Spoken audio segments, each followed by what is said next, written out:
Boa noite, irmãs e irmãos. Sintamos-nos todos bem-vindos a essa Casa de Luz para mais uma oportunidade de reflexão. Para iniciarmos a nossa conversa na noite de hoje, eu lerei a mensagem A Bênção do Trabalho, que é da autoria do Espírito Meimei. É pela bênção do trabalho que podemos esquecer os pensamentos que nos perturbam, olvidar os assuntos amargos, servindo ao próximo no enriquecimento de nós mesmos. Com o trabalho, melhoramos nossa casa e engrandecemos o trecho de terra onde a providência divina nos situou, ocupando a mente, o coração e os braços nas tarefas do bem, exemplificamos a verdadeira fraternidade e adquirimos o tesouro da simpatia, com o qual angariaremos o respeito e a cooperação dos outros. Quem não sabe ser útil não corresponde à bondade do céu, não atende aos seus justos deveres para com a humanidade e nem retribui a dignidade da pátria amorosa que lhe serve de mãe. O trabalho é uma instituição de Deus.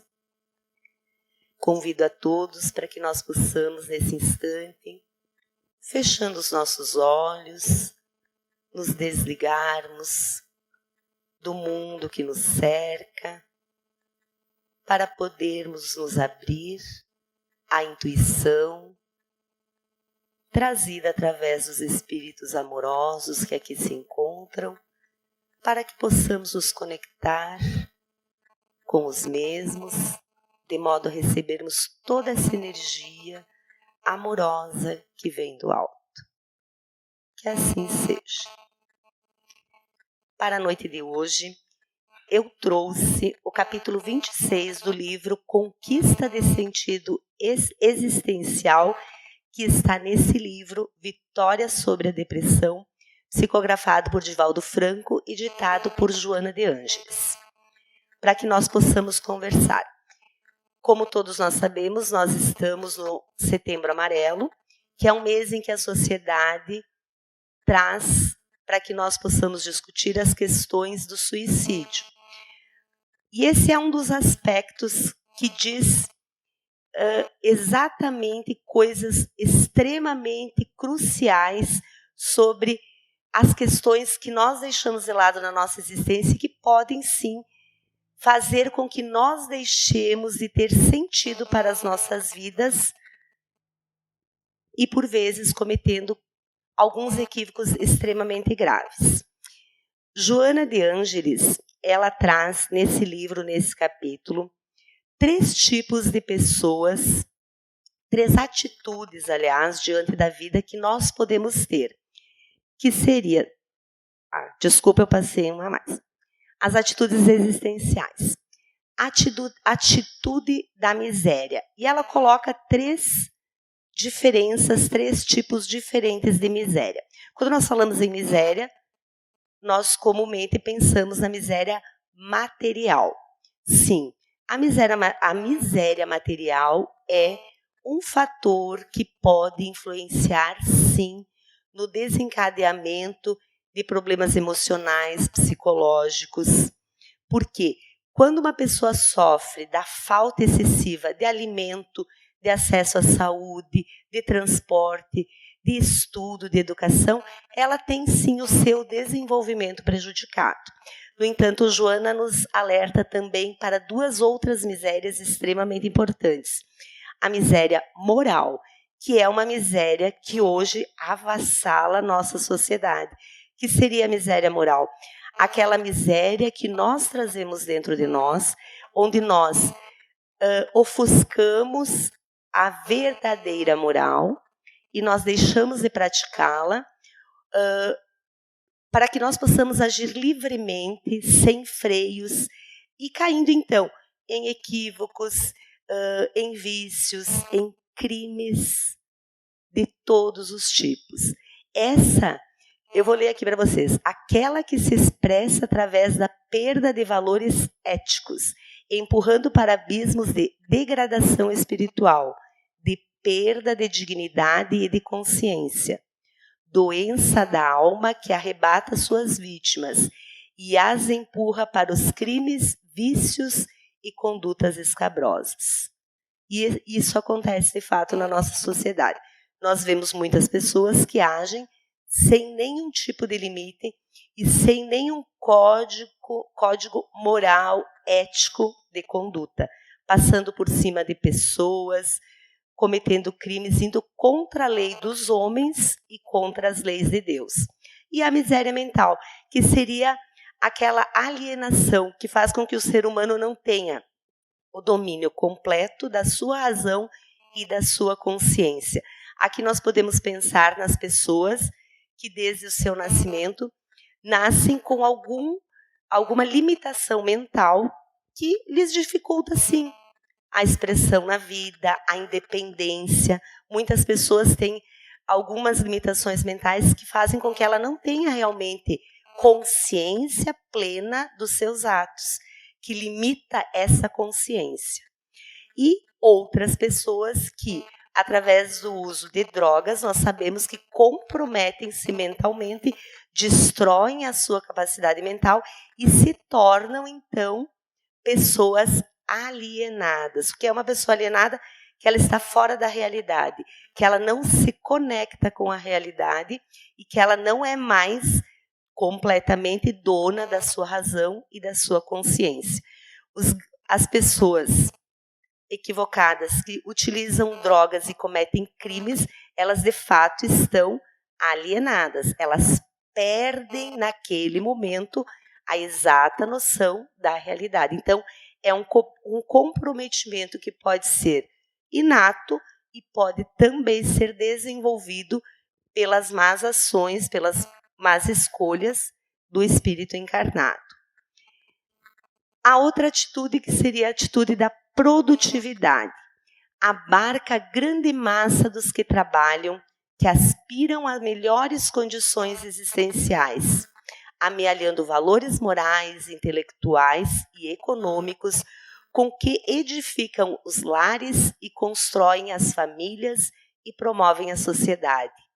É um movimento contínuo de crescimento tecnológico e científico, ao mesmo tempo de manutenção dos recursos de preservação da vida em regime de harmonia e de conforto, alterando a paisagem do sofrimento mediante a contribuição dos tesouros que são investidos na saúde, na educação, na cultura, na recreação e na promoção do ser humano. Então, Joana diz que é a grande maioria de nós que estamos trabalhando honestamente, que levantamos todos os dias e contribuímos com a sociedade. Nós damos o nosso trabalho formal, recebemos um salário, mas ao mesmo tempo que nós estamos oferecendo o nosso trabalho, nós colocamos quem nós somos, as nossas virtudes espirituais na execução desse trabalho.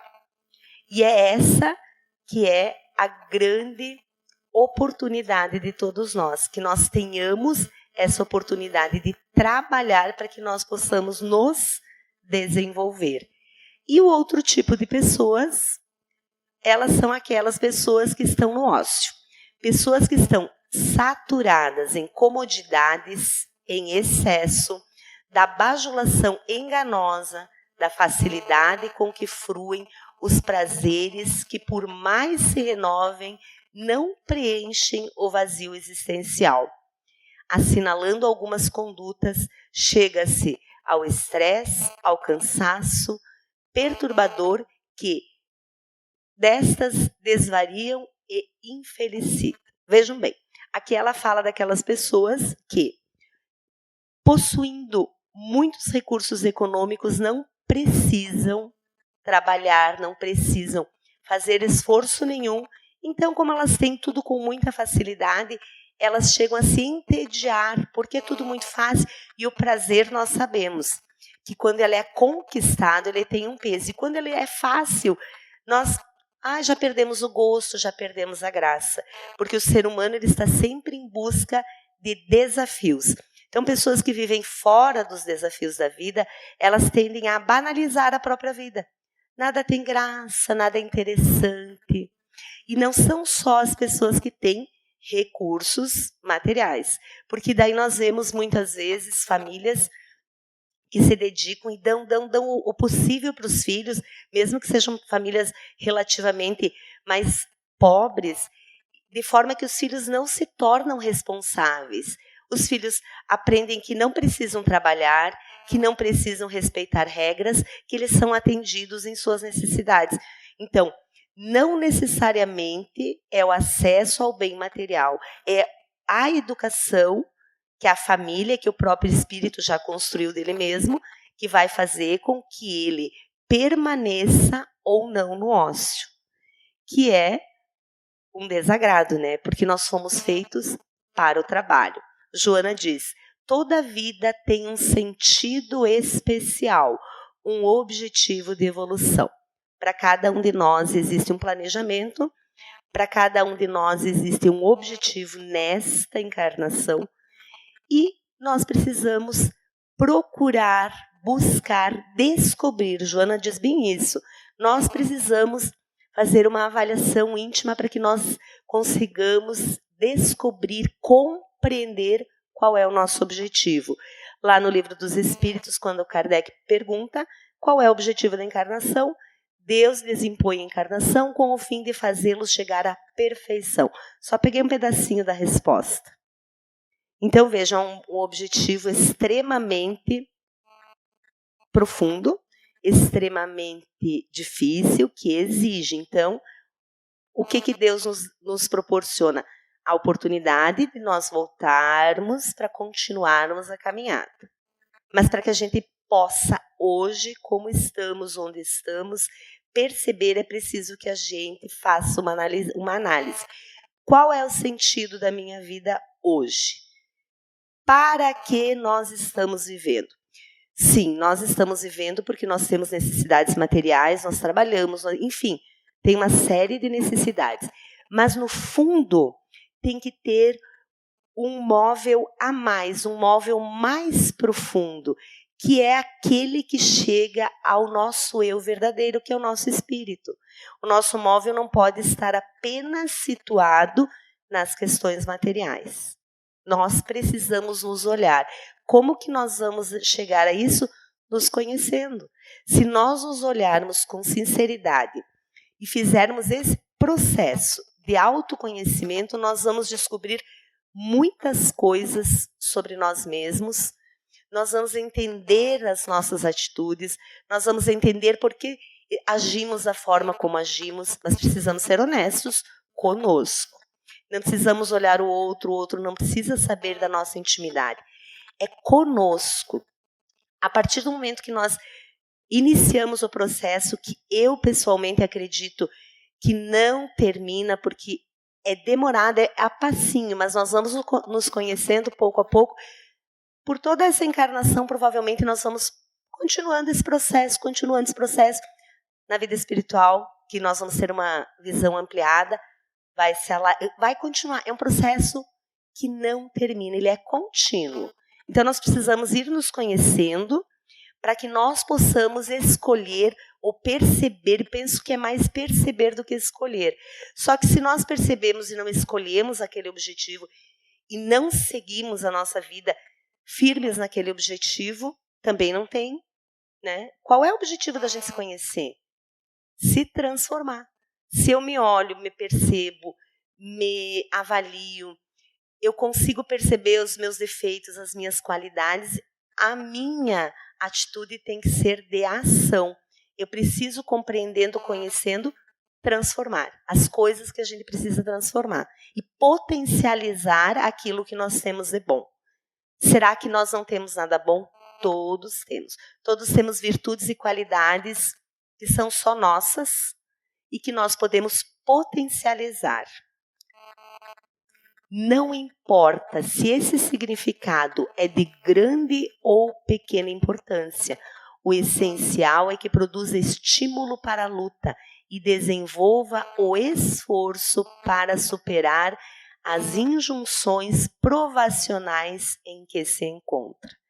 Então, quando nós sabemos que nós estamos aqui, que nós temos um objetivo nessa vida, nesta encarnação, só nessa, nós temos que buscar a força de vontade, dentro de nós a coragem, para prosseguirmos nessas transformações.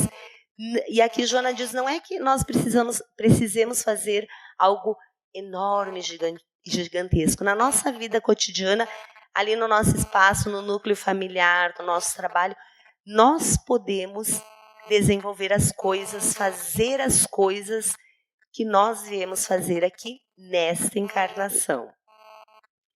A vida na Terra é uma experiência rica de sentido e de significado. Por quê? Não se encerrando no túmulo, descerra painéis de intemporalidade, de imortalidade. Nesse curso, as experiências em cada etapa dos renascimentos físicos desenham as ocorrências que serão enfrentadas no futuro.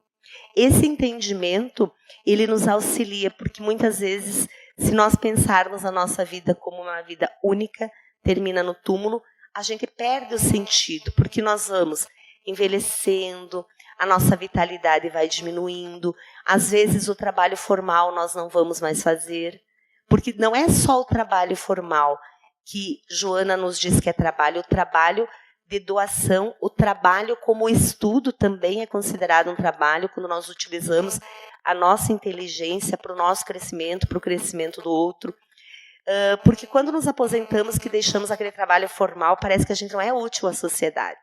E aí é uma hora, e muitas pessoas entram em depressão. Muitos idosos logo que se aposentam, porque deixam de fazer parte daquele convívio, enfim, da utilidade, porque nós somos úteis, mas nós temos outras maneiras de continuarmos sendo úteis, com o trabalho que é pelo outro, que não é remunerado, que nós podemos nos engajar em outras tarefas, em outras atividades, para que nós possamos continuar também pertencendo à sociedade, porque o ser humano não foi feito para viver sozinho. Então, se você se enclausurar e ficar sozinho e isolado, realmente não há sentido na vida. O sentido está na troca, no auxílio, na permuta, no olhar, no carinho, enfim, na construção das relações. Então, nós não podemos nos desvincular da sociedade, que a lei de sociedade é uma lei de Deus, é onde nós crescemos. Aqui Joana faz uma conclusãozinha sobre cada tipo de postura diante da vida. A miséria de qualquer espécie resulta sempre da inobservância das leis de Deus, da insubordinação aos códigos do dever em relação à vida. Desse modo, a miséria propõe o significado da reabilitação, da reconquista da consciência moral, através do sofrimento que decorre da escassez de recursos. O ser deve compreender que se encontra em processo de recuperação moral, adquirindo experiências e valores íntimos para a autossuperação, para a vitória sobre as circunstâncias em que se depara. Então aqui Joana nos diz claramente, se nós vivemos algum tipo de miséria, foi porque nós fizemos por merecer. Não somos as vítimas, somos os responsáveis. Nós também temos que aprender a nos responsabilizar pela nossa vida como ela é hoje. É uma colheita. Nós fizemos, nós colhemos. E a espiritualidade traz em diversos relatos casos de pessoas que usurparam bens públicos, exploraram seres humanos para terem bens materiais que na encarnação posterior vão passar pela miséria, para compreender, para se colocar no lugar do outro, para entender que o que ele fez foi um equívoco, para se reabilitar diante da lei de Deus. Porque a lei de Deus não é punitiva, ela é educativa. Se eu não compreendo que tirando o bem do meu irmão eu causo dor e sofrimento, então eu vou estar no lugar do meu irmão, na mesma posição, para aprender, para compreender, para desenvolver o entendimento e a empatia. Esse é o objetivo. Não é o sofrimento pelo sofrimento, mas o sofrimento como uma escolha também de aprendizado. Se nós tivermos maturidade e inteligência para escolhermos aprender mais pelo amor, nós teremos menos sofrimentos. Então, as escolhas que nós estamos fazendo nessa encarnação resultarão num reflexo na próxima. Não como punição, como uma escolha nossa, já que somos seres inteligentes, capazes e que temos acesso ao conhecimento. O ócio degradante é estágio doentio da evolução que estaciona, dando lugar ao amolecimento do caráter e a graves outros transtornos para o futuro do aprendiz. Nos outros comportamentos, a lei de progresso proporciona o desenvolvimento espiritual pela ação produtiva, pela aplicação dos recursos da vida em favor da justiça social, da harmonia entre as criaturas, do crescimento das comunidades atrasadas e dos grupos humanos em sofrimento. Então, o ócio é um estacionamento. Nós somos seres que precisam evoluir. Se nós estamos estacionados agora na rede do prazer e da comodidade, a dor e o sofrimento surgirão para nos desacomodar, porque a lei do progresso é essa. Estamos assim, hora de progredir. Um saltinho, outro saltinho, mais um passinho, para que nós possamos crescer e evoluir. É como uma criança. Se nós pegarmos uma criança pequenininha e não estimularmos ela a caminhar, a falar, a aprender a ser independente e autônoma, ela jamais vai aprender essas coisas.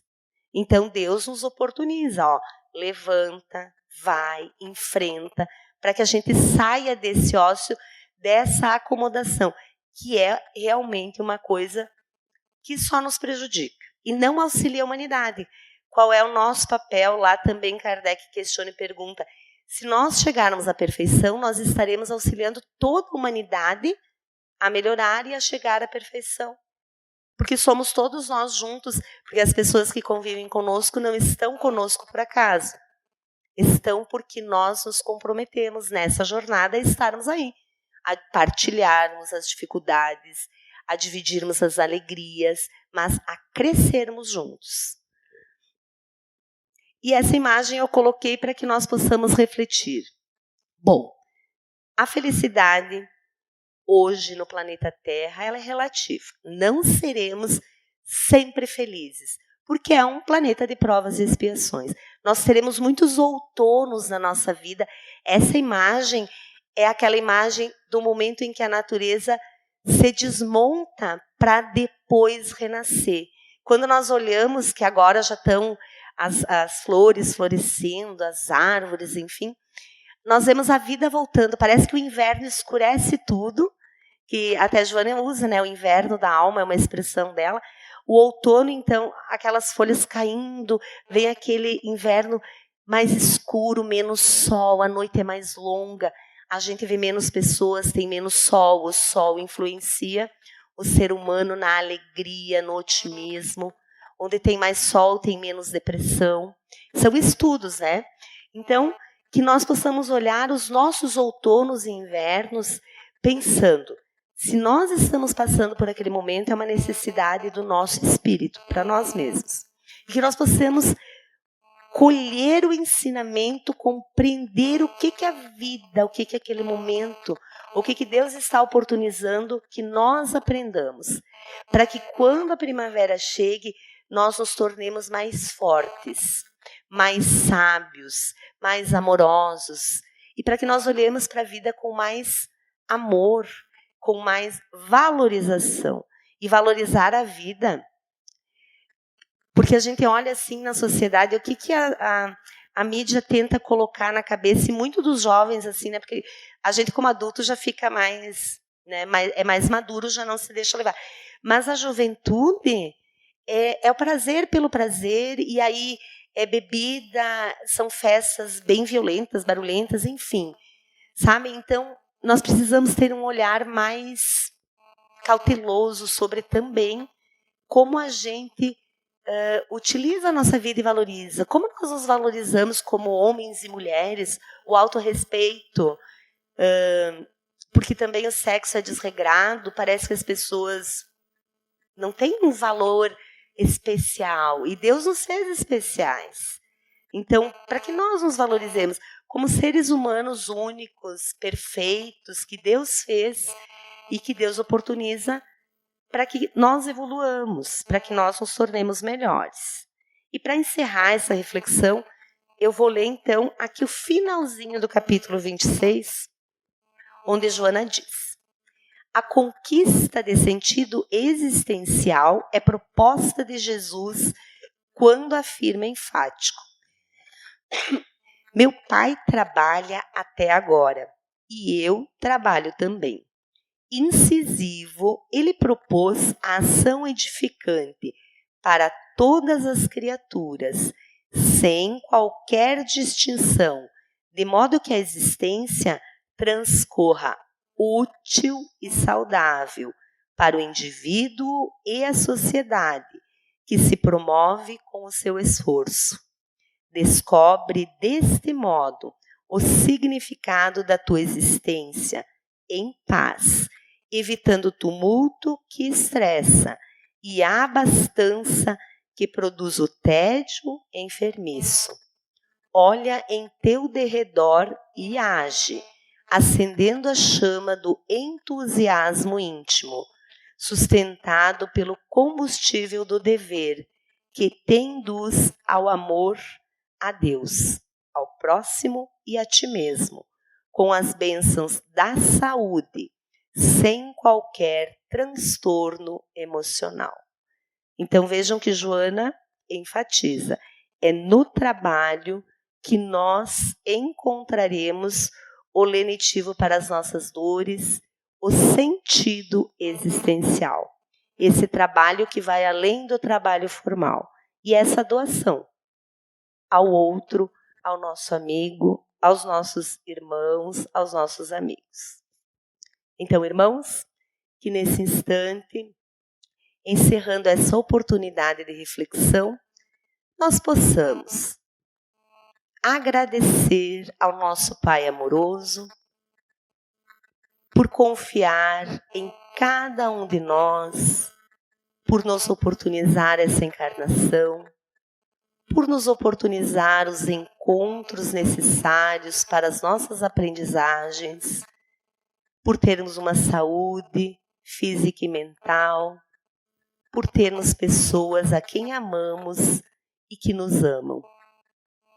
Queremos também pedir que todos nós possamos receber toda a energia amorosa que vem do nosso Pai, a fim de nos fortalecermos, a fim de que possamos criar coragem, a fim de manter-nos firmes e fortes no caminho do amor. Pedimos também hoje, em especial, pela nossa pátria, que somos todos nós, para que os nossos governantes sejam iluminados pelo amor, pela sabedoria, para que o nosso país seja uma mãe gentil de fato, onde todos nós possamos ser irmãos, possamos nos unir para vivermos em equilíbrio, em paz e em harmonia. Que assim seja. Boa noite, irmãs, irmãos, que possamos todos ter uma excelente noite com muita paz. Até uma próxima oportunidade.